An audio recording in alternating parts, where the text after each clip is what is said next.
Você pode declarar isso essa noite, fechar os seus olhos, se você tiver à vontade, para erguer os seus braços em sinal de rendição, e declare isso a Ele. Aproveite a atmosfera de adoração para você se desarmar. Vamos lá. Tua presença vale mais. Tua presença vale mais. Tua presença vale mais do que a fama e o dinheiro. Tua presença vale mais. Tua presença vale mais. Tua presença vale mais do que a fama e o dinheiro. Mesmo que eu ganhe o mundo inteiro, não deverei a minha alma. Jesus, você é o primeiro. Mesmo que eu ganhe o mundo inteiro, não deverei a minha alma. Jesus, você é o primeiro. Meu coração não tem mais nada. Pai, nós queremos te agradecer, Senhor, porque a tua presença é real e porque através do sangue de Jesus Cristo nós temos acesso e nós podemos desfrutar. A bem da verdade, Senhor, o Senhor nos fez um com você e nós não queremos desperdiçar os nossos dias com distrações, com tudo aquilo que roubam de nós a convicção de que a maior dádiva que poderia acontecer nas nossas vidas aconteceu. Isso não foi um amontoado de obras nossas, isso não foi fundamentado em mérito humano, mas foi fundamentado exclusivamente no sacrifício de Jesus Cristo. E nós queremos, Pai, abrir os nossos ouvidos para ouvir o que os céus têm para falar. Nós queremos abrir os nossos ouvidos para ouvir o que a tua boa palavra tem para nos ensinar. Senhor, eu sei o que eu vi, eu estou convicto do que vai acontecer aqui essa noite. Em nome de Jesus, Espírito Santo, fique livre, livre, livre, livre, para atuar de maneira gloriosa e intensa no nosso meio. Hoje é uma noite para que o nosso amor, em resposta ao seu amor, seja intensificado, e que o nosso amor pelo próximo seja aperfeiçoado. Nós chamamos, nós te bendizemos em nome de Jesus. Se você ama Jesus, dá uma glória a Deus, honra Ele aí da sua forma.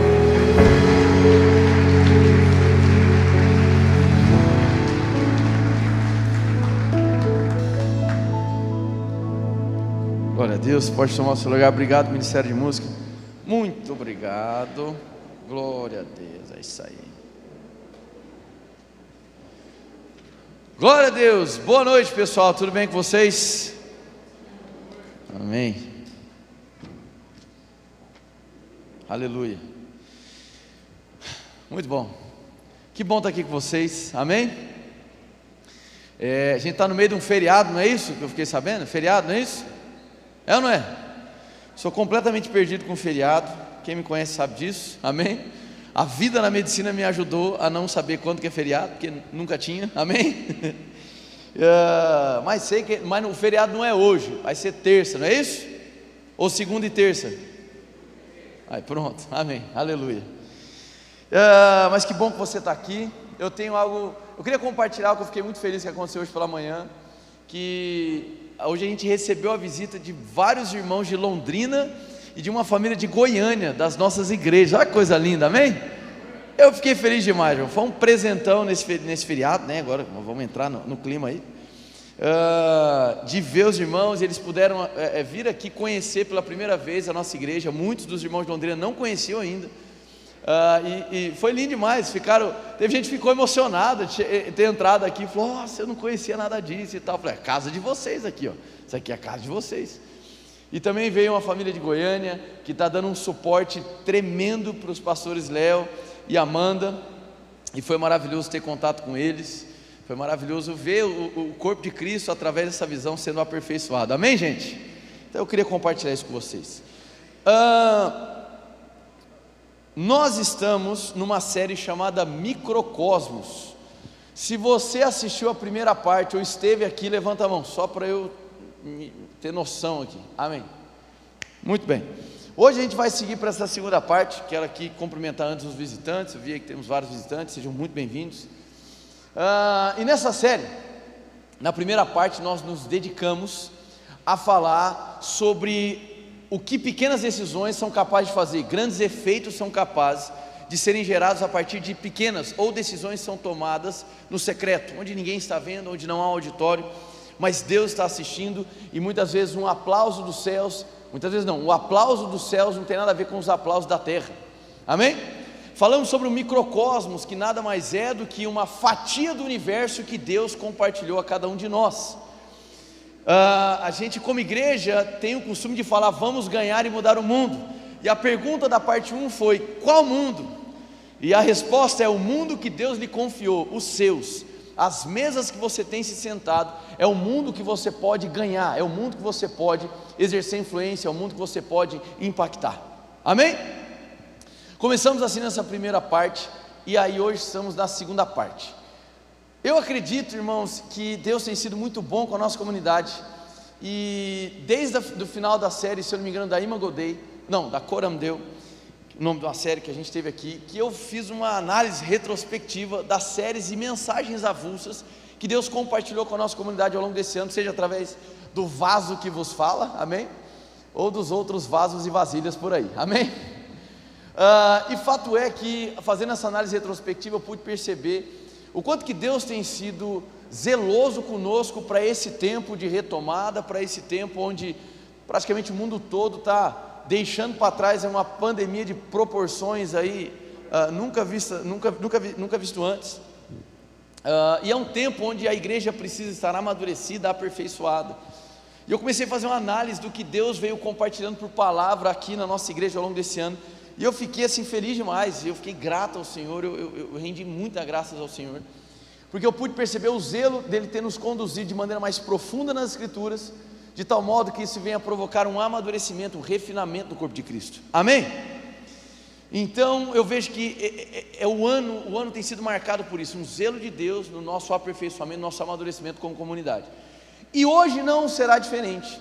Essa parte 2 dessa série, eu diria que para a vitalidade de uma comunidade, talvez essa seja a mensagem mais importante do ano até aqui. Amém? Não quer dizer que o que ficou para trás não é importante, não é isso. Mas no que diz respeito à compreensão de comunidade, no que diz respeito à compreensão do propósito da gente existir como família. Amém, gente? Dentro desse contexto, eu diria que a mensagem de hoje ela é vital para os nossos próximos passos, e para que essa cultura de honra, essa cultura da presença, essa cultura que nós tanto valorizamos, não apenas se mantenha, mas também se intensifique, e que nós continuemos com uma comunidade saudável. Amém? Eu não acredito em igrejas ou comunidades perfeitas, mas eu acredito em comunidades ou igrejas saudáveis. E o caminho para a saúde numa comunidade é valorizar e reverenciar aquele que é perfeito. Cadê você? Amém? Então hoje nós vamos falar sobre algo devidamente bíblico e que é enfatizado em demasia nas Escrituras, que é a expressão uns aos outros. Vamos repetir, repete comigo: uns aos outros. Oh, aleluia. E eu quero começar dizendo para você o seguinte: igreja não é o quê? Igreja é quem? Igreja não é sobre algo, é sobre alguém. Aleluia. Jesus não vai vir resgatar algo, uma instituição. Jesus vai resgatar alguém, uma noiva. Amém? Quando a minha mentalidade está equivocada a respeito do corpo de Cristo, quando eu não entendo o caráter relacional do corpo de Cristo, eu fico brigando para tentar glorificar um método, mas método não se glorifica. Aleluia. O que deve ser glorificado é uma pessoa, a pessoa de Cristo. E Jesus Cristo, essa composição Jesus ungido, ele é feito de cabeça e corpo. E eu tenho para mim que muitas vezes a gente tem uma facilidade de assimilar o cabeça, mas uma dificuldade de assimilar o corpo. A gente tem uma facilidade de amar o cabeça, mas uma dificuldade de amar o corpo. Eu diria que um dos desafios da igreja na contemporaneidade, no pós-modernismo, é aprender a amar a Deus no próximo. Tem alguém? O feriado começou? Aleluia. Amar a Deus no próximo se tornou um grande desafio. Essa mensagem de hoje é para resgatar em nós como igreja, não apenas Édenes, mas como igreja de uma maneira geral, a credibilidade no caráter relacional da comunidade, porque Cristo vai resgatar alguém e não algo. O alvo de Deus não é assinar um contrato no final de posse de uma instituição. O alvo de Deus é celebrar um casamento entre o noivo e a noiva. Amém?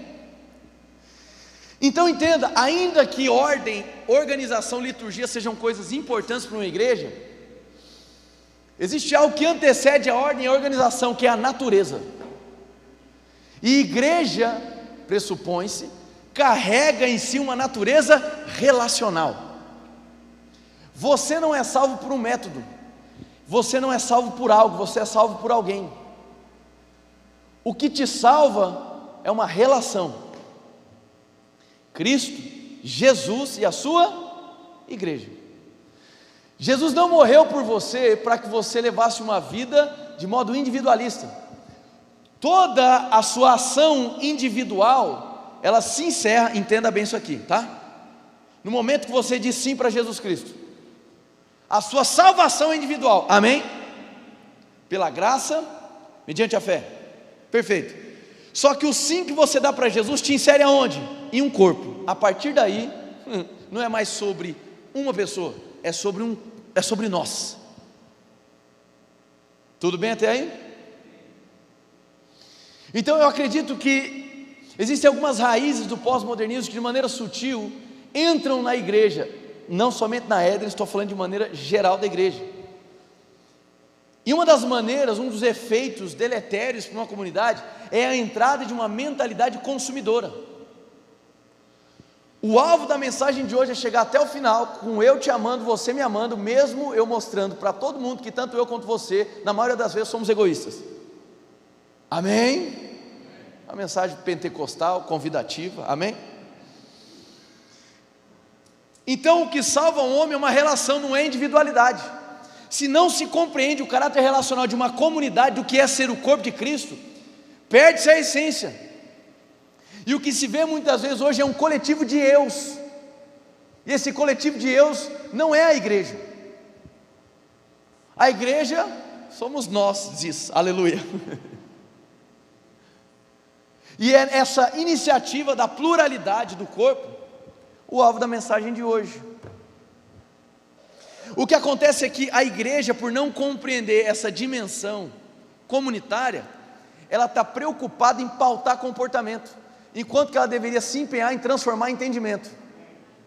Vou falar para o lado de lá, que a turma de cá não entendeu, aleluia.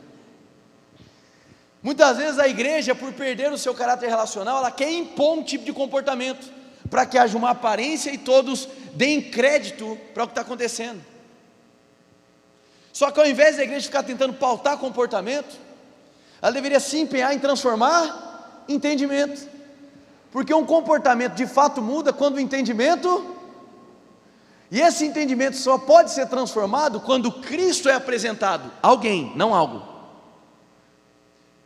porque método não tem que ser glorificado, mas a pessoa de Cristo sim. Então quando eu apresento Cristo, eu estou abrindo a possibilidade para que haja transformação na vida de alguém, iniciando no teu espírito, culminando na tua alma, consequentemente nas suas atitudes. Então quando a igreja mira as suas energias no seu tempo para pautar comportamento e não para transformar entendimento, ela tem um grande problema, e esse problema é a falta de consciência de natureza. Você está aqui ou não? E aí entra alguns outros problemas, porque alguns elementos que Deus compartilhou conosco para que fossem utilizados em larga escala nas nossas vidas, se não são compreendidos dentro de um caráter relacional, nós temos um grande problema. Vou dar um exemplo aqui, isso aqui vai ser maravilhoso, amém? Fé e oração. É errado, porventura, eu crer para que algo seja materializado na minha vida? Não. Eu posso crer para algo, sim ou não? Mas isso não é a base ou a razão da existência elementar da fé. A fé, assim como o corpo, ela é estritamente relacional. Muitas vezes a gente está focado em Hebreus capítulo 11, versículo 1, se esquecendo de Hebreus 11, 6. Sem fé é impossível ter uma relação com aquele que me amou primeiro. E o que acontece é que uma busca genuína em fé daquele que me amou primeiro, gera a partir dele galardão. Essa busca genuína não é uma troca. Parafraseando aí o nome do livro do Bob Sword, não é negócio, é pessoal. Então não é uma busca no qual eu tento fazer algo para impressionar a Deus, colocá-lo contra a parede e reivindicar algo. Não, é uma busca na pessoa dele. É um prazer no relacionamento de estar e contemplar a ele. E aqueles que mantêm fixos os seus olhos nos olhos dele, consequentemente provarão do que sai das mãos dele. Agora, quando os seus olhos, ou você mira a sua fé só o que ele pode dar, você perde o principal, quem ele é. Então a fé deve ser compreendida dentro de um caráter estritamente relacional. Não que seja errado crer para obter ou materializar algo, mas a essência da fé é relacionamento. Muito da mentalidade consumista tem entrado por conta de um desvio de rota, um desviozinho. Às vezes é aquele 1 grau no desvio de uma rota, que no começo não significa muito, é só 1 grau, mas que 3.000 quilômetros depois, esse 1 grau vai te levar para um local bem diferente do destino inicial. Mais uma vez, você pode crer para algo, para a materialização de algo, isso é bíblico, é legal. Só tome cuidado para não fazer a sua vida apenas o crer para algo, ao invés do crer para se relacionar com alguém. Hoje é o culto pentecostal. Oração relacional. Oração não é um instrumento para eu tentar convencer a Deus que eu estou pronto para receber o que Ele pode me dar. Oração tem a ver com um relacionamento do qual eu falo e eu também escuto. E a minha amizade com o Pai está fundamentada na pessoa e no prazer que há na presença dessa pessoa, e não apenas no presente que ela pode me dar. Você está aqui ou não? Quando se perde a essência relacional de uma comunidade, os seus elementos que foram dados por Deus para que sejam empregados na sua própria vida também perdem o seu sentido. E existe um perigo muito grande quando você apenas usa da oração e da fé para apenas obter coisas, que é o quê? Quando você se esquece do caráter relacional e do prazer que há na presença dele, em quem ele é, e no fato de que não há mais nada que ele possa te dar, que vai lhe dar acréscimo, comparado com o que ele já fez. A Bíblia diz que tudo que diz respeito à vida e à piedade já nos foram dados. Isso não quer dizer que Deus não nos dá coisas, e que pela fé nós não podemos materializar coisas que foram prometidas para nós. Mais uma vez, isso não é errado. O cuidado é esse 1 grau de desvio de rota, que daqui a pouco faz com que você, pelo fato de não ter recebido o que você tanto deseja no tempo que você quer, desanime. E aí você pensa que você está desanimando a fé. Você não está desanimando a fé, você está desanimando o seu sistema corrupto, que está tentando jogar Deus contra a parede. Você está desanimado porque você percebeu que na sua força você não vai conseguir ficar arrancando as coisas de Deus. Então você não está desanimando a fé, a bem na verdade você não entendeu o que é fé. Porque na fé, entenda, a fé tem um caráter relacional. Se eu vivo por fé, eu vivo num relacionamento, e é esse relacionamento que me levanta, me nutre. Oh, aleluia. Dado o devido equilíbrio, eu tenho para mim que Jesus o Cristo significa a composição da cabeça com o corpo. E da mesma maneira como Cristo cresceu, embora a Bíblia não relate muitas coisas sobre a sua infância, adolescência, juventude, etc. Em Lucas 2,52 existe uma pista por ali, que diz da seguinte maneira, que Jesus cresceu, vamos lá, em estatura, graça e, mais uma vez, estatura, graça e sabedoria. Eu tenho para mim que da mesma maneira como o cabeça cresceu dessa maneira, pressupõe-se que uma saúde de uma comunidade caminha também essas 3 fases, ou esses 3 elementos. Estatura fala de crescimento físico. Eu não fiz isso com os meus filhos, mas eu sei que tem pai que faz. Pega uma parede da casa, marca um risquinho da altura do filho, é ou não é? E todo mês vai lá e marca de novo. Aí quando o negócio não cresce, fica desesperado e liga para o pediatra. Ai meu Deus do céu, não cresceu. Por quê? Dentro de um conceito de nutrição, alimentação, cuidado, etc., o esperado é que haja. Então, comunidades saudáveis, o que acontece com elas? Cresce. Agora, crescimento numérico é o único indicador de saúde? Não, porque Jesus não cresceu apenas em tamanho, Ele cresceu também em graça e... Então, é vontade de Deus que o corpo de Cristo cresça? É evidente que sim, irmão, senão a gente iria na contramão do próprio comissionamento. Ide por todo mundo, fazendo o quê? Discípulos. E a mesma Bíblia que diz para você fazer discípulo, ela exalta a importância da comunidade dos santos. Então, aqueles que são ganhos para Jesus, eles vão precisar ser cuidados em algum lugar. Amém? A expectativa é que as igrejas cresçam, e não há nada de errado em se desejar e trabalhar para que uma igreja cresça. O problema é achar que crescimento numérico é a única régua que define saúde. Isso é um equívoco.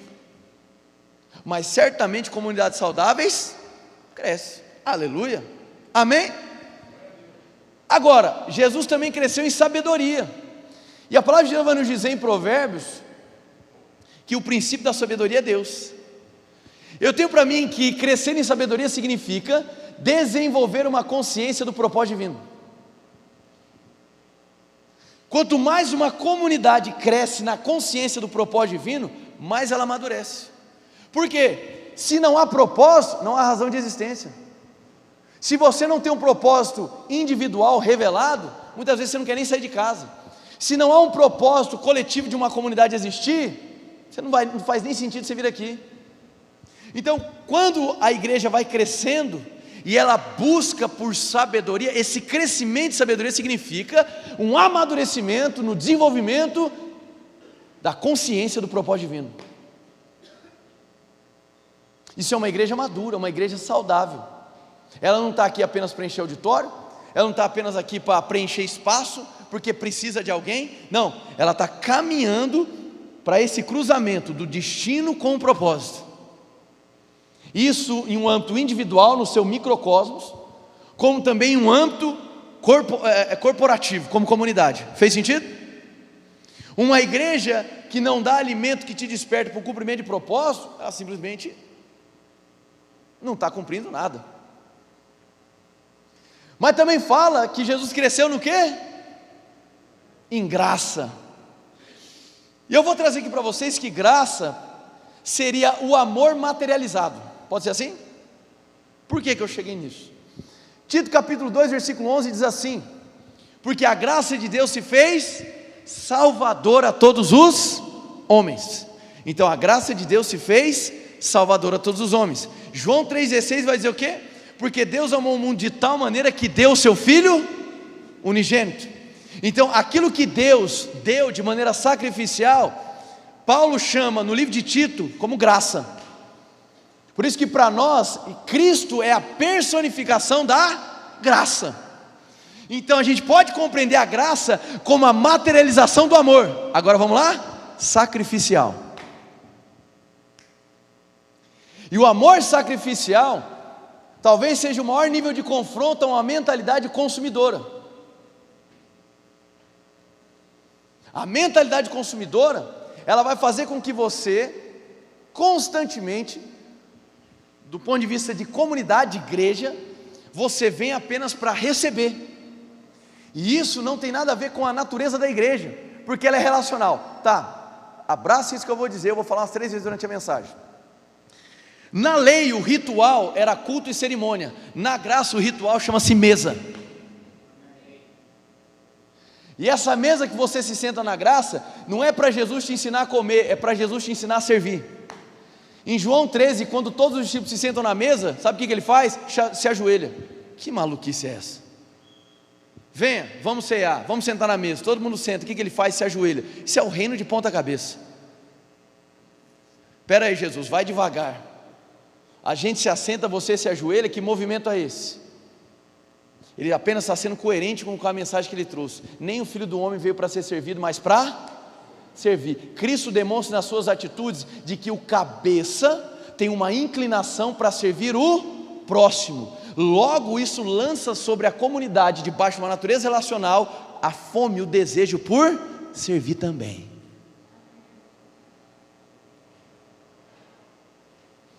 Vocês estão aqui, gente? Amém. Uma comunidade saudável cresce em estatura, graça e sabedoria.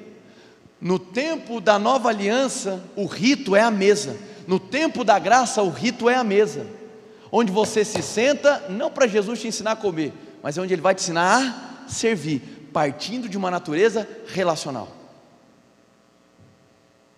Aleluia! Mateus capítulo 4, vamos lá.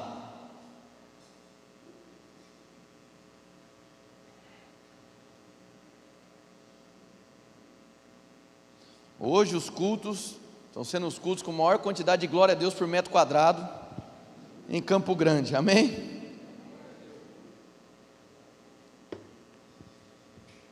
Irmão, sabe quando você está com aquela mensagem, que você está com uma expectativa de pregar faz tempo? É essa, amém? Então me amem até o fim. Mateus 4,18 diz da seguinte maneira: andando à beira do mar da Galiléia, Jesus viu dois irmãos, Simão, chamado Pedro, e seu irmão André. Eles estavam lançando redes ao mar, pois eram pescadores. E disse Jesus: sigam-me, e eu os farei pescadores de homens. No mesmo instante eles deixaram suas redes e o seguiram. Indo adiante, viu outros dois irmãos, Tiago, filho de Zebedeu, e João, seu irmão. Eles estavam num barco com seu pai Zebedeu, consertando as suas redes. Está assim na sua Bíblia? Em algumas preparando, em outras ajustando as suas redes. Jesus os chamou e eles, deixando imediatamente seu pai e o barco, o seguiram. Olha só que interessante. Existe um dueto, eu chamo de dueto, tá? Existe um dueto na Bíblia. Isso é uma série que eu vou ministrar para vocês ainda. Mas um dos duetos que eu mais gosto na Escritura chama-se Pedro e João. É lindo, irmão, amém? Pedro e João, olha só. Pedro é encontrado lançando rede. Pedro sempre foi bom de performance, difícil no relacionamento. João foi encontrado consertando redes. É errado um ou outro? Não. No corpo de Cristo você vai encontrar quem já está trabalhando, mas quem está também consertando. Se você só tiver gente trabalhando e não tiver gente consertando, esse que está consertando, ele está preparando uma rede mais forte para que o crescimento possa ser maior. Amém? Primeira mensagem da igreja de Cristo depois que ele é ressurreto, quem que prega? Pedro. Sobre o que? Arrependimento. A última mensagem da igreja, antes da revelação de Apocalipse, quem que prega? João. Sobre o que? Amor. Amém. Agora, a gente é um pouco cruel com Pedro. Por quê? Quem aqui concorda que Pedro não estava disposto a morrer por Jesus? Quem concorda com isso? Ele negou Jesus ou não? Ele estava disposto para morrer por Jesus ou não? Estava. Vou te mostrar que estava. Não foi esse o único episódio onde Pedro poderia ter sua vida em risco. Duas cenas. Uma foi essa, só que tem um detalhe. Nesse momento em que ele é provado e que ele nega Jesus, uma das declarações que falam acerca de Pedro é o seguinte: ele é um deles, porque fala como eles falam. Mas tem um outro momento, calma que eu vou fechar o raciocínio. Quando se lembra o que aconteceu quando Jesus foi preso? O que Pedro fez? Desembanhou a espada, saiu a palavra, no culto passado não saiu, arrancou a espada, e arrancou a orelha de quem? Malco. Você pode interpretar ali Malco como uma figura do mundo. O que a religiosidade faz? Arranca a espada da palavra, mas corta a audição do mundo. A religiosidade impede do mundo ouvir a própria palavra. Mas não é só isso não. Quantos concordam comigo que Pedro estava em minoria diante da guarda romana? Sim ou não? Então, não me parece que Pedro naquele momento estava com medo de morrer, concorda ou não?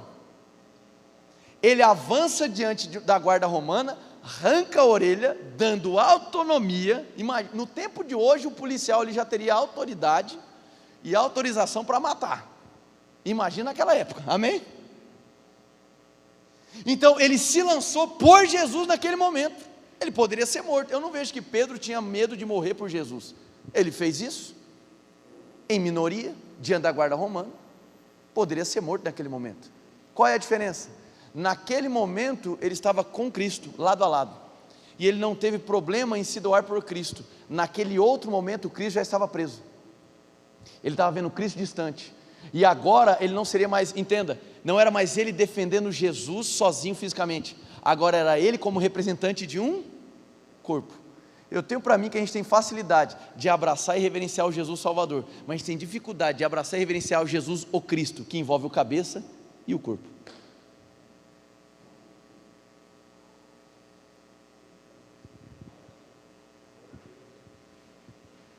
Amém, gente? Então, pode ser que você seja encontrado como alguém que ama a performance, ama o desempenho, ok? Mas qual é o problema de você levar uma vida fundamentada na sua performance? O problema é que você sempre vai se avaliar por aquilo que você produz. Só que nem todo mundo consegue produzir muito todo dia, sim ou não? Tem um dia que você produz mal. Se você se define pelo que você produz, no dia que você produzir menos, você vai deprimir. No dia que você produzir menos ou alguém produzir mais que você vai querer competir. E essa autocomiseração junto com a competição é uma das marcas de uma igreja que não tem saúde. Por isso a cultura de performance é tão perigosa. E a igreja não é fundamentada, entenda, na performance, ela é fundamentada numa relação.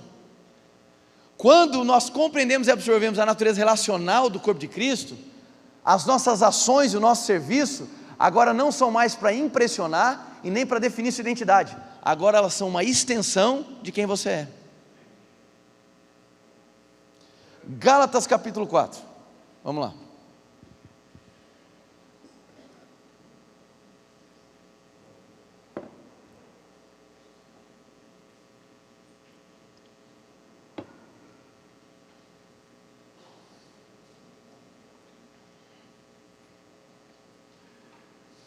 Antes da gente ler Gálatas capítulo 4, Cristo é tão interessante porque Pedro era bom no desempenho, mas ruim no relacionamento, certo? Só que quando Jesus vai se reencontrar com Pedro, após ter sido ressurreto, o que ele pede para Pedro? O que ele comissiona Pedro a fazer? Apacentar as suas. Ainda que você seja encontrado com um Pedro, que é alguém que funciona bem, mas se relaciona mal, Cristo não desiste de você. Amém? E Ele quer te ajudar a trocar o prisma da sua vida, a sair do prisma da performance, para ir para o prisma da honra, que é fundamentado numa relação.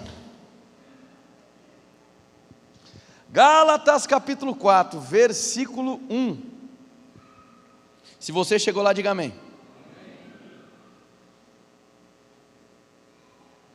Gálatas 4, versículo 1, digo porém que enquanto o herdeiro é menor de idade, em nada difere de um escravo, embora seja dono de tudo. No entanto, ele está sujeito a guardiões e administradores até o tempo determinado por seu pai. Assim também nós, quando éramos menores, estávamos escravizados aos princípios elementares do mundo. Mas quando chegou a plenitude do tempo, Deus enviou seu filho, nascido de mulher, nascido debaixo da lei, a fim de redimir os que estavam sob a lei, para que recebêssemos a adoção de filhos. E porque vocês são filhos, Deus enviou o Espírito de seu Filho ao coração de vocês, e Ele clama, Abba, Pai. Atenção aqui, existem duas maneiras de você conduzir uma mentalidade, ou de escravo ou de filho. O escravo vai trabalhar, ele vai servir, mas porque ele espera algo em troca, sustento. O filho que não amadurece, em nada difere do escravo, mesmo sendo filho, mesmo tendo lugar à mesa, por não ter a mentalidade correta, por não ter amadurecido, ele vive como escravo. E infelizmente, boa parte do corpo de Cristo, de uma maneira geral hoje, mesmo sendo filho, carrega a mentalidade de escravo. Vai para a igreja não para doar, vai para a igreja para trocar ou só para receber. Culto mais pentecostal da história. Agora o filho que amadurece muda, ele entende o lugar na mesa dele. E agora o serviço que parte do filho não é mais para trocar, não é mais para ganhar visibilidade, não é para ser reconhecido. Agora o serviço do filho é apenas uma resposta ao fato de que ele entendeu de que o pai dele o ama e de que nada falta para ele. O filho que se assenta na mesa do pai, para aprender do pai, ele não vai aprender como que come, ele vai aprender como que serve. E ele vai entender que o serviço dele não é para justificar e nem para construir uma identidade para ele. Porque a identidade dele é revelada na mesa do pai para ele, não pelo que ele faz, mas pelo que o pai fez por ele. E agora o filho amadurecido não vai tentar estabelecer troca. Ele simplesmente agora vai compartilhar, porque foi isso que o pai fez com ele.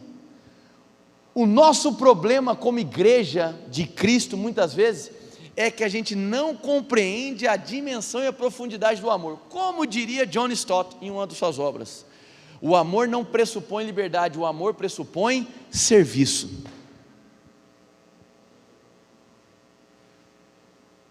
Quem ama, serve. O caráter do amor do tipo de Deus é um caráter autodoador. Porque Ele amou o mundo de tal maneira, Ele deu. Andar de maneira semelhante a Cristo significa também doar.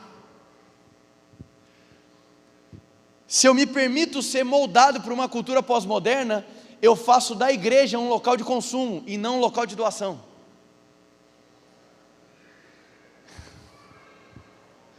Logo, o meu tempo, o meu tesouro, o meu talento, eles deixam de ser os meus impérios, os meus castelos, e eles se tornam agora símbolos da graça que me foi repartida para abençoar a vida dos outros. Maravilhoso. Vamos lá. O mesmo Espírito que atuou em Cristo Jesus, aleluia, Espírito de Deus, fazendo com que Jesus fosse o Cristo, é o mesmo Espírito que atua em nós, vamos lá, e que te incita, inspira a ser Cristo na vida do próximo. E agora? Quando eu digo ser Cristo na vida do próximo, significa você ser aquele que agora vai se doar pelo próximo. Servir dentro de um conceito bíblico cristão não é preencher espaço. Servir dentro de uma concepção cristã não é fazer porque precisa de alguém que faça. Servir simplesmente é inerente ao DNA de quem entendeu o que é se assentar à mesa diante do Pai. Eu já não sirvo mais para me justificar, eu não sirvo mais para obter algo, eu não sirvo mais para trocar com o Pai, eu sirvo agora porque Ele se doou por completo primeiro. E esse amor me constrange, me toma, me deu lugar à mesa, e agora por causa desse amor eu também posso fazer o que o amor fez por mim, me doar pela vida do próximo.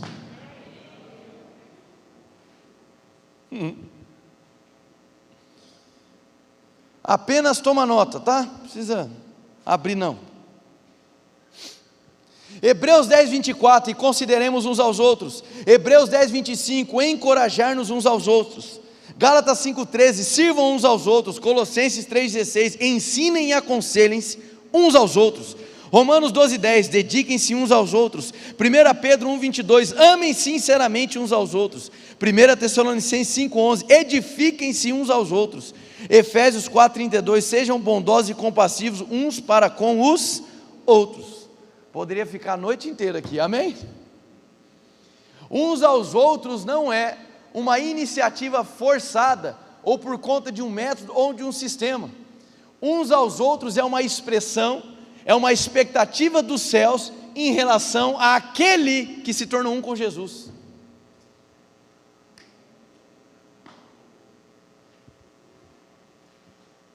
Posso caminhar ou não?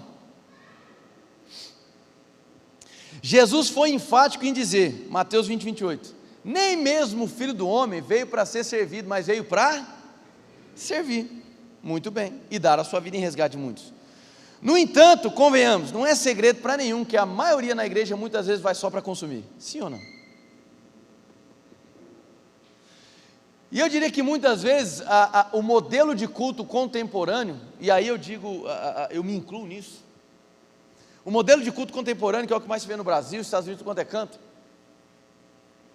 Eu não consigo te dar uma resposta cabal para isso, mas o modelo de culto que nós vivenciamos hoje, de alguma maneira, ele dá mais espaço para poucos contribuírem, e não todos.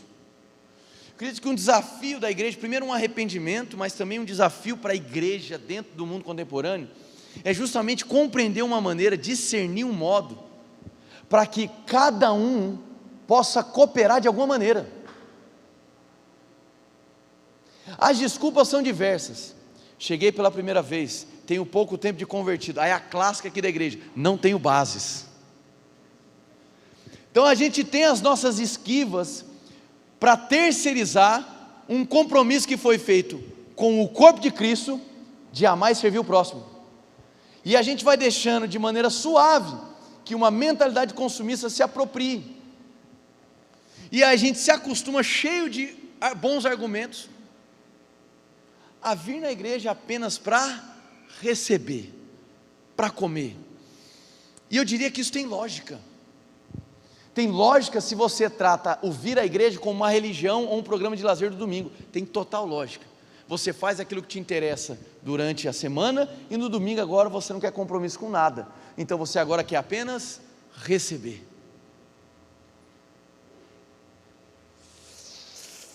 Aleluia. Eu vou até o fim, viu, irmão?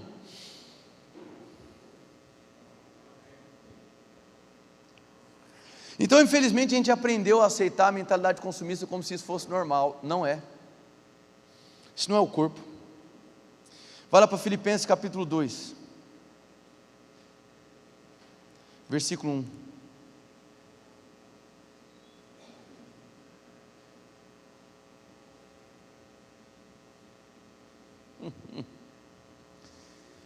Já que eu deixei o melhor para o final, viu?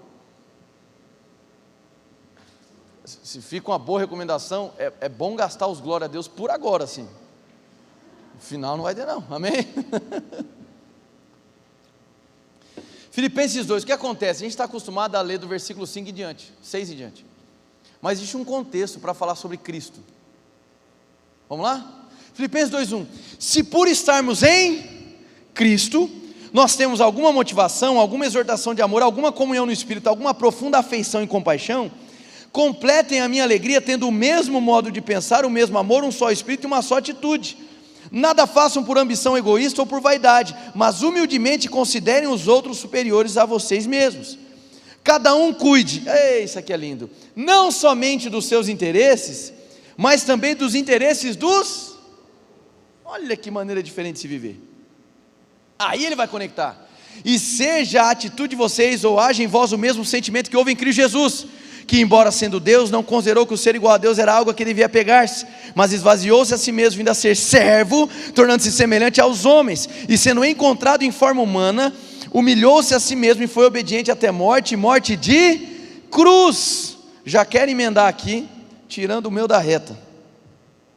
Francis Chan, um autor que eu gosto muito, diz da seguinte maneira em um de seus livros: não há maior miserável que aquele que só busca vantagens para si.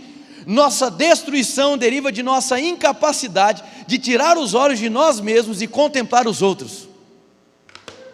E essa era a hora de dar glória a Deus, viu? Só para avisar. Deus abomina o consumismo. Por quê? Porque a mentalidade consumista, ela se contrapõe à mentalidade de amor sacrificial. Na mentalidade de amor sacrificial, Cristo é o centro. Na mentalidade consumista, você é o centro. E não tem espaço para dois, ou é você ou é Cristo no centro da sua vida e da comunidade. A mentalidade consumista faz com que você pense que o culto é para você. Não é. O nosso compromisso não é nem te impressionar. Nosso compromisso é tocar os céus, agradar os céus, ser aplaudido pelos céus e não pela terra. Agora, Cristo é tão maravilhoso que quando a gente toca os céus, porções são derramadas e você é abençoado, amém? Existe um desvio de eixo eclesiológico no mundo pós-moderno, que é o conceito de igreja. O conceito de igreja hoje está muito mais em pensar, entenda, eu não sou contra em idealizar a experiência para quem se achega na igreja, a gente pensa nisso. O problema é você colocar isso como se fosse a parte principal. Não é. Por quê? Porque a gente se acostumou a pensar no cristão como usuário, como se fosse usuário do SUS, está entendendo? Não usuário de droga, irmão, você entendeu, né? A gente se acostumou a tratar o irmão em Cristo como membro e usuário, enquanto que a gente deveria compreender o irmão em Cristo como família. É diferente. Como membro e usuário, a gente está acostumado o quê? Temos que fazer alguma coisa para agradar o usuário, para manter. Eu não estou dizendo que isso é um ato deliberado da nossa comunidade, amém, gente? Estou dizendo, olhando para o corpo de Cristo como um todo. De maneira sorrateira, a mentalidade consumista, ela vai se entranhando. E é perigosa, porque pessoas consumistas, elas são ególatras. Elas são desesperadas pelo próprio ego. E meu irmão, ou é seu ego ou é Cristo, não dá para colocar os dois no centro. Aleluia. Atos 20 e 35. Em tudo o que fiz, mostrei-lhes que mediante trabalho árduo devemos ajudar os fracos, lembrando as palavras do próprio Senhor Jesus, que disse: maior alegria há em dar do que em receber. Se Cristo teve um amor de caráter autodoador, espera-se que o corpo de Cristo caminhe na mesma direção. E servir ao próximo não é para acumular obras, para arrancar algo de Deus. Servir ao próximo agora simplesmente faz parte de alguém que está consciente da essência que carrega. Existe algo que eu acredito que nós como igreja, mais uma vez eu querendo rogar a igreja de Jesus como um todo na minha fala, mas vamos lá, que eu acho que toda a igreja deve se arrepender, começando por mim, por cada um de vocês e por toda a igreja. De alguma maneira a gente se acostumou a concordar e amar mais facilmente aqueles que podem nos oferecer alguma coisa. E não estou falando de questões financeiras, amém, gente? Pode deixar aí, pode deixar. Não estou falando de questões financeiras. Toquei em dinheiro até agora? Nada, estou falando disso não. Estou falando de pessoas que muitas vezes chegam prontas na comunidade. Eu vejo que é necessário um arrependimento do corpo de Cristo, que a gente se acostumou a dar espaço para os fortes e dar voz para os fortes. Existe uma expressão do parlamento britânico que eu gosto muito. O parlamento britânico, ele é conhecido como a casa dos comuns, e eu acho que eles foram tremendo sem vergonha, porque eles roubaram esse título, deveria ser da igreja, amém? A casa dos comuns, não me leve a mal, eu não estou dizendo que não deve existir uma organização eclesiástica, é bíblico o governo da igreja, é bíblico o estabelecimento de lideranças, amém, gente? Tudo isso é saudável, porém, estabelecimento de liderança que anula, poda o desejo e a prática do serviço daqueles que estão na ponta, isso é antibíblico. Galgar cargos eclesiásticos não significa diminuir o seu empenho e a sua intencionalidade em servir o próximo. Cristo nos mostrou que quando todos entendem o que é sentar na mesa, aí vem a parte do líder em se ajoelhar.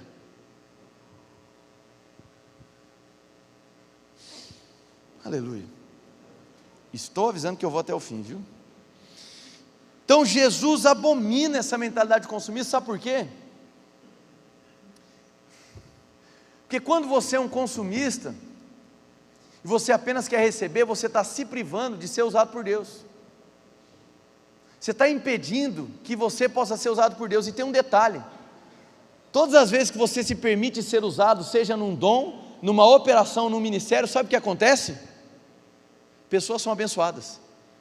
Porque tanto a operação, quanto o dom, quanto o ministério, todos de um mesmo espírito, eles sempre provocam um fim proveitoso. Porque todo favor que desce dos céus, no seu pensamento, ele começou no céu, no pensamento dos céus, ele começa em você para abençoar outro. Então a mentalidade consumista, ela poda de nós a possibilidade de toda a parte do corpo cooperar de alguma maneira. Essa altura do campeonato você está assim, saindo daqui eu vou limpar um prato, vou pegar uma vassoura, vou varrer um chão, aleluia, fazer alguma coisa. Mas vamos lá, não acabei não. Efésios 4,16.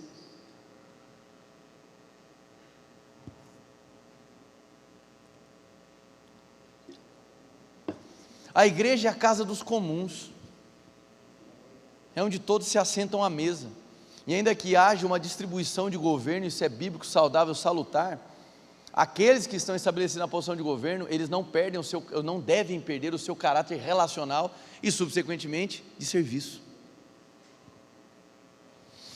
Efésios 4,16, dele todo o corpo ajustado e unido, pelo auxílio de todas as juntas cresce e edifica-se a si mesmo em amor, na medida em que cada parte realiza a sua, presta atenção aqui, irmão, que agora é sério aqui, tá? Muito sério. Quer dizer que quando cada parte do corpo coopera, o corpo é edificado e cresce, deu para entender ou não? Então quando a gente é egoísta, e só vem para receber e não para compartilhar e doar, a gente está impedindo o corpo de crescer e ser aperfeiçoado.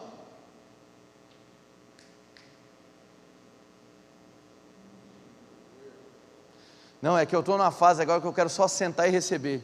Ótimo, muito bacana, só não é bíblico, amém? Eu não estou dizendo que serviço significa eu tenho que fazer alguma coisa na esfera de liderança. Não, irmão, estou falando sobre servir o próximo. Eu não estou falando de servir num time. Está dando para entender ou não? Estou falando de você doar o seu tempo para alguém, de doar o seu tempo para o seu filho, doar o seu tempo para a sua esposa, doar o seu tempo para a igreja, de doar o seu talento, de não privar, de não conter o dom que Deus depositou em você. Criou-se uma ideia religiosa de que apenas quem está no púlpito é que tem algo para oferecer. Isso é uma mentira diabólica. Cada um aqui recebeu algo da parte de Deus. Cada um aqui recebeu algo especial da parte de Deus. E quando você retém e não compartilha, por egoísmo, por mentalidade consumista, você está privando o corpo de ser edificado e privando alguém de ser abençoado. Porque todo favor que desce dos céus não para em você, apenas começa em você para alcançar alguém.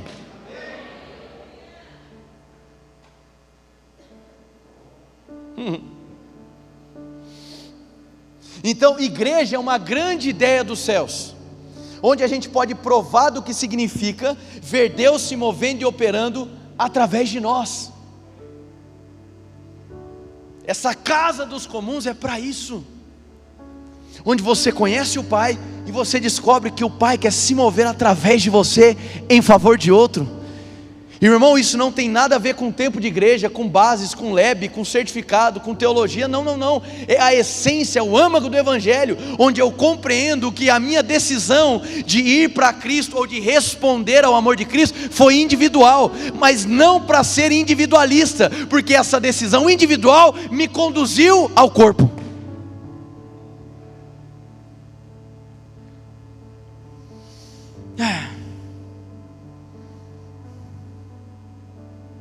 Uma igreja amadurece quando cada um cumpre o seu papel.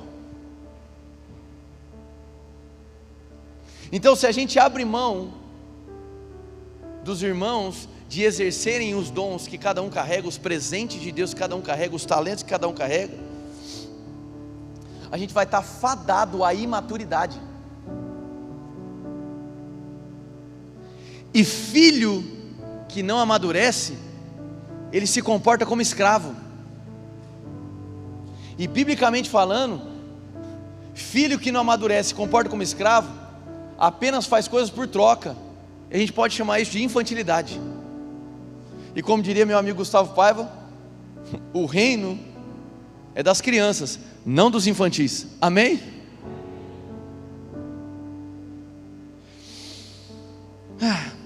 Olha só essa frase de Mike Bryan: somos bons apenas em reunir uma vez por semana e talvez em pequenos grupos, ou nos destacamos em produzir o tipo de gente descrito no Novo Testamento? Será que não mudamos a definição do bom discípulo para alguém que aparece em nossos eventos, entrega ofertas e vez ou outra alimenta os pobres? A mentalidade consumista, ela te reduz a um filho com mentalidade de escravo. E tem mais: pessoas infantis, quando semeiam, não semeiam na vida das pessoas, elas não lançam sementes, elas lançam algemas. Já viu isso? Quando você lança uma semente, mas quer ficar controlando o que a pessoa vai fazer com a semente? O nome disso é manipulação, controle. E às vezes se torna uma prática comum até no nosso dia a dia. Eu entendo que às vezes por uma boa intenção, talvez você já passou por um mendigo e pensou assim: Eu ia dar dinheiro, mas se eu der dinheiro, ele vai usar para comprar droga. Sabe o que é isso? Controle.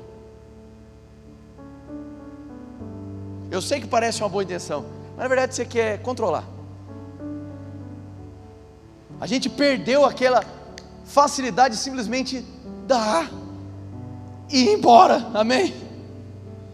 Porque muitas das sementes que são lançadas hoje não são sementes, são algemas. E isso é prática de mentalidade consumista. Por quê? Na mentalidade consumista, quem é o centro? Cristo ou a pessoa? A pessoa. Então ela quer controlar, quer manipular. 1 Pedro 4,10, vamos lá, você dá uns aleluia, aí depois eu desço o martelo para acabar.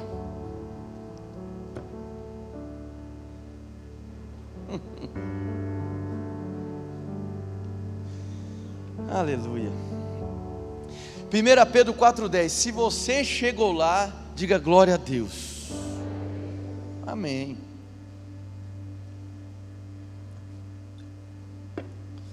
Vamos lá então? O que a Bíblia diz aí? Primeira expressão, cada. Então, cada um é cada um, tá? Ah, pastor, mas no grego, na hermenêutica, o que está escrito? Cada um, amém? Cada um exerça o dom que recebeu para servir aos. Fala, meu filho, está travado? Outros. Administrando fielmente a graça de Deus em suas múltiplas formas. Sabe o que acontece aqui, irmão? Aqui você entra num looping eterno da Bíblia. Sabe um looping eterno? Você fica assim? Por quê? Mas esse aqui não é ruim não, esse looping é bom. Porque vamos lá. Cada um exerce o dom que recebeu para servir aos outros. Recebeu de quem? De Deus. Então, para que eu conheça o dom que eu recebi, eu preciso conhecer quem? Tá. Só que a Bíblia diz em 1 Pedro capítulo 2 assim: graça e paz vos sejam multiplicadas. Graça e paz vos sejam multiplicadas pelo conhecimento de Deus e Jesus Cristo. Então eu tenho que ir até Ele, eu tenho que conhecê-lo, para que eu reconheça o dom que Ele me deu, certo? Perfeito. Só que quando eu busco a Ele, graça é multiplicada. Amém? Aí a graça foi multiplicada. Aí agora eu vou compartilhar o dom que Ele me entregou com os outros. Quando eu faço isso, eu estou administrando fielmente a graça que Ele me deu. Só que eu não vou parar em buscar Ele. Então quanto mais eu conheço, mais graça é multiplicada, mais graça vai ser compartilhada. Quanto mais eu conheço, mais graça é multiplicada, mais graça eu posso compartilhar. E aí eu conheço mais Ele, e mais graça é multiplicada, e mais graça eu posso compartilhar. E eu continuo em conhecê-lo, porque a eternidade é buscá-lo e conhecê-lo. E quanto mais eu conheço, mais graça é multiplicada, mais graça para ser administrada, mais graça para ser liberada. E quanto mais eu conheço, mais graça é multiplicada, para mais graça ser compartilhada. Isso é ser igreja.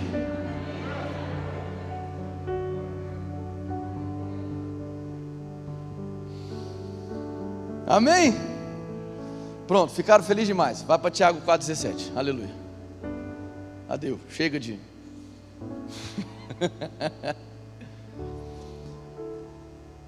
Eu vou ler agora Tiago capítulo 4, versículo 17.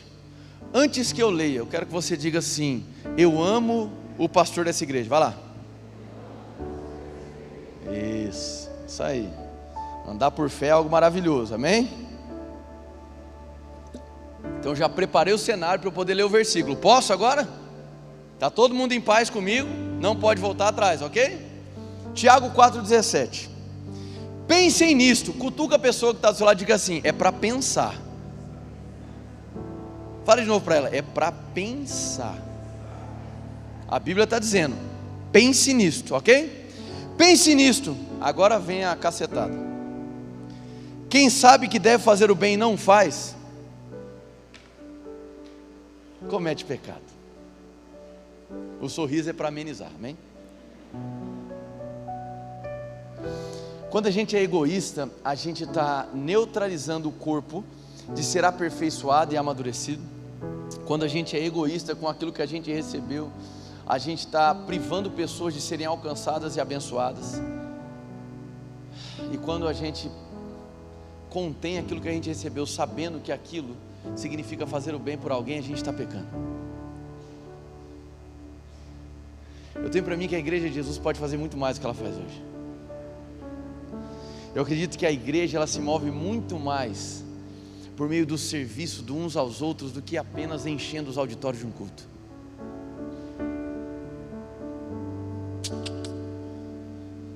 Amém? Para encerrar, as últimas passagens. Vai lá para João 13.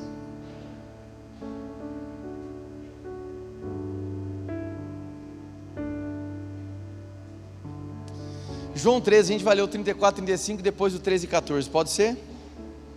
João 13, 34 e 35. Um novo mandamento vos dou: amem-se uns aos outros, como eu os... Vocês devem amar-se uns aos outros. Com isso todos saberão que vocês são meus discípulos, se vocês se amarem uns aos outros. O maior desafio da igreja na pós-modernidade não é encher um auditório.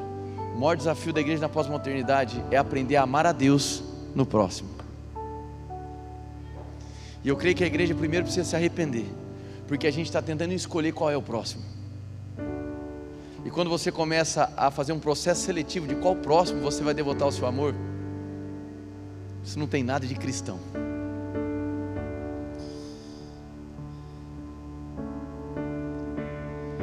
De todo o coração, com tudo que a gente escalou até agora, e eu vou encerrar com um texto de Jesus lavando os pés dos discípulos. Não parece meio insano? Aí eu vou utilizar uma pergunta retórica que o autor faz, Francis Chan. Não parece maluco usar o termo cristão para nomear pessoas que não querem servir?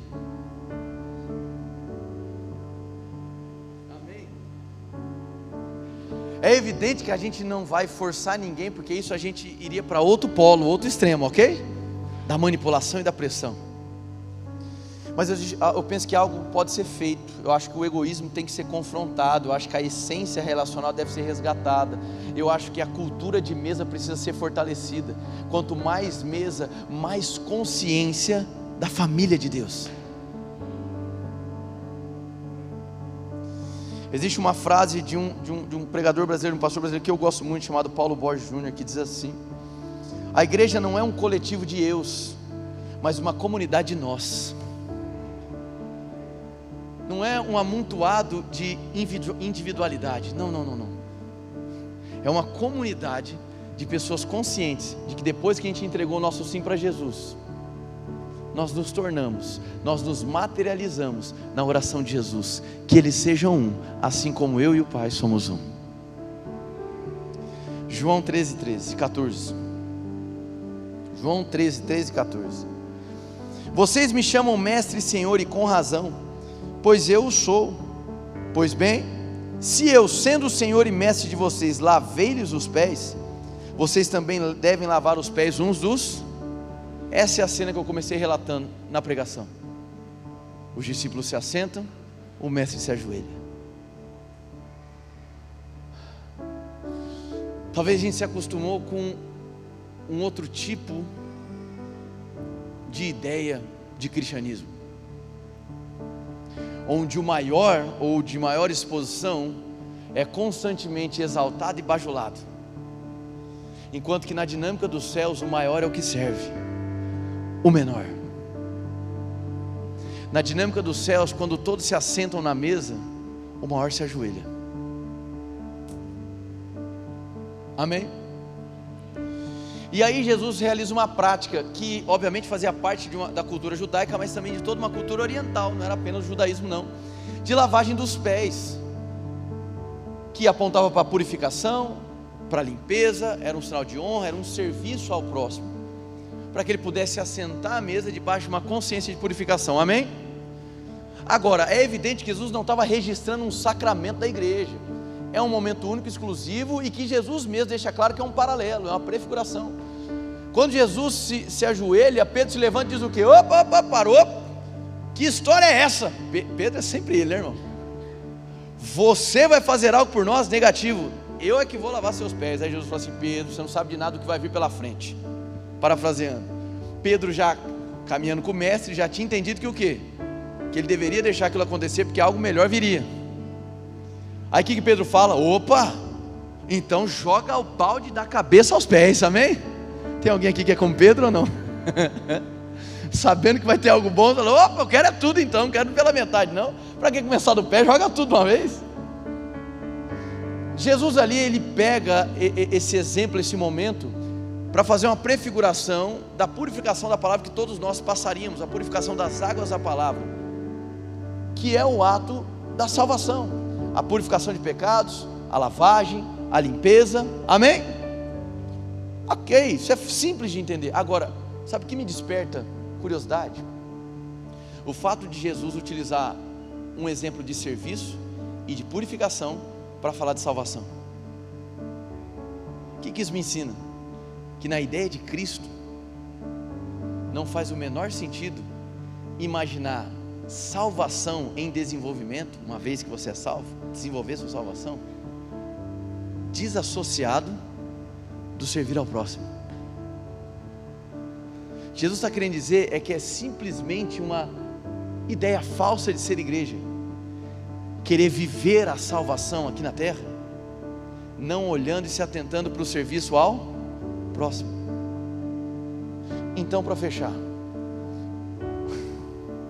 as duas coisas que eu quero fechar. Se o ritual da antiga aliança era uma cerimônia, era um culto, o ritual da graça é uma mesa, e é nessa mesa que você aprende sobre o que é servir. Se o mesmo Espírito que operou em Cristo, que o fez ungido, é o mesmo Espírito que te incita, te inspira a ser Cristo na vida do próximo. Então, em nome de Jesus,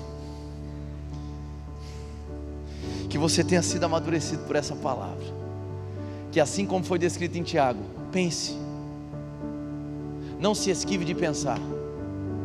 Fazer o bem não é um ato legalista para obter algo de Deus. Fazer o bem debaixo da concepção relacional é simplesmente uma extensão do fato de que você entendeu que você é amado, que você já tem lugar à mesa, que tudo que diz respeito à vida e piedade já lhe foram concedidas. Servir ao próximo é ser Cristo na vida de alguém. Glória a Deus. Fique de pé, feche seus olhos em nome de Jesus.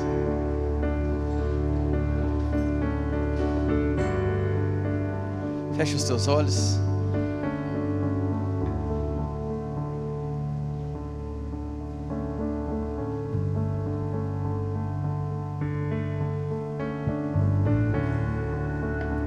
Feche seus olhos por um instante. Que tal falar com o Pai nesse momento? Talvez hoje seja um bom dia para você eliminar as suas boas desculpas. Talvez assim como Moisés, você tenha uma desculpa extremamente plausível, algo que faz muito sentido para não se apropriar daquilo que Deus confiou. Moisés disse: olha, eu sou pesado de boca, pesado de língua. Então, o que era aquilo? Uma desculpa plausível. As desculpas plausíveis são aquelas que nós nos cercamos, que fazem sentido natural, para não colocar para fora aquilo que Deus depositou em nós. Hoje é um bom dia para você enterrar as desculpas e desenterrar os talentos. Hoje é um ótimo dia para você parar de se esquivar e começar a se permitir ser tomado, moldado por aquilo que Deus colocou em você. Ele te chamou para uma família, para um relacionamento. Obrigado, Jesus. Nós queremos te agradecer pela tua palavra, pela tua inspiração, pelo teu ensino. Nós queremos te render graças, Jesus, que a tua igreja verdadeiramente é um organismo vivo. Nós queremos te agradecer por essa essência relacional, e que os Pedros e Joãos sejam despertados nessa geração. Aqueles que não têm a preguiça de se lançar, mas que haja também aqueles que vão ter o cuidado de consertar o que é necessário. Que haja em nós, Senhor, aqueles que, como Pedro, foram sendo moldados para uma mentalidade relacional. Como a tua palavra diz, Senhor, em Romanos 8,15, o Senhor não nos deu mais o espírito de escravidão. Antes o Senhor deu um espírito de adoção que clama em nós: Abba Pai, Abba Pai. Nós queremos te agradecer, Jesus, pela oportunidade de se assentar à mesa e de poder conhecer a nossa identidade ouvindo o Senhor e não baseado no nosso resultado. Ainda de olhos fechados, talvez você está aqui nessa noite, ainda de olhos fechados, talvez você esteja aqui e hoje você deseja se encontrar com esse Jesus que se doou por você, que se entregou por você, que manifestou esse amor autodoador, sacrificial, que ainda que você não merecesse, Ele morreu no seu lugar, para que você pudesse provar de vida. Se você está aqui essa noite e você deseja ter um encontro com Jesus, eu quero poder orar por você. Isso não significa se tornar membro dessa igreja, isso não significa você agora se apropriar de uma nova religião. Não, não, isso significa você entender que tem lugar na mesa para você se assentar. Então, se você está aqui hoje e deseja conhecer Jesus, se sentar na mesa com Ele, eu quero orar por você. Se você está aqui hoje e quer conhecer Jesus, levanta bem alta a mão do lugar onde você está, porque eu quero orar por você. Glória a Deus, fica com a mão levantada. Glória a Deus, pode ficar com a mão levantada para que eu possa identificar. Glória a Deus, glória a Deus. Quantos mais hoje? Pode ficar com a mão. Glória a Deus, glória a Deus. Fica com a mão levantada. Quantos mais desejam hoje conhecer Jesus, ter um encontro real com Jesus? Amém. Fica com a mão levantada, eu quero estender esse convite para você que porventura, glória a Deus, para você que porventura, glória a Deus, tendo conhecido a Ele, se afastou, se esfriou, e hoje é a noite para voltar. Então você que deseja voltar para Jesus, também levante sua mão, essa oração também é para você. Se alguém no nosso meio que deseja voltar para Jesus, ou conhecê-lo, hoje é a noite do seu encontro ou do seu reencontro. Glória a Deus, glória a Deus. Todos vocês que levantaram as suas mãos, eu queria ter essa oportunidade de orar por vocês. Então eu queria convidar cada um que levantou a sua mão para vir aqui à frente, para que eu possa orar por vocês, amém? Você pode sair do seu lugar e vir aqui agora, amém? Quem estiver do lado pode vir junto. Igreja, vamos aplaudir essas pessoas? Vamos lá? Pode vir aqui, pode vir aqui. Vamos aplaudindo aí, vamos aplaudindo aí. Vamos lá. Pode vir, pode vir. Vai aplaudindo aí, vai aplaudindo aí. Vai lá, vai lá, vai lá.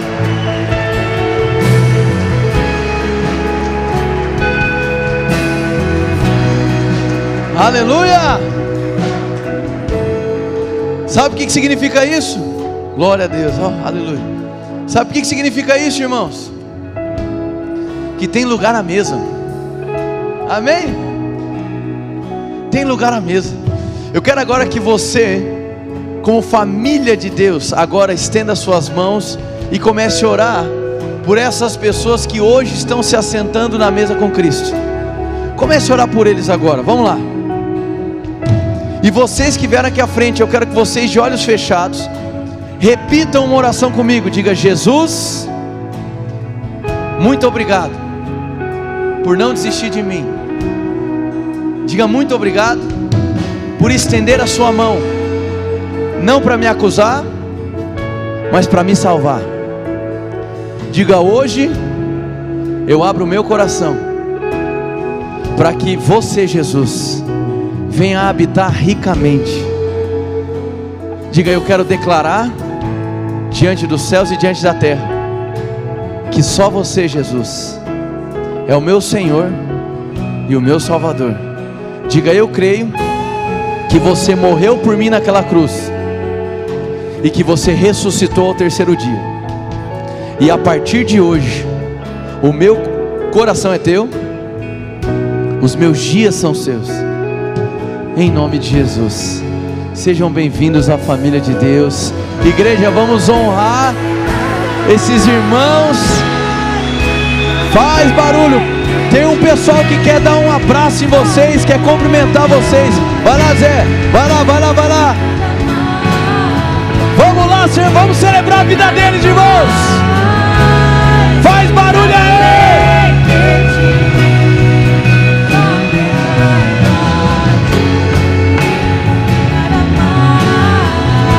Declare nada mais.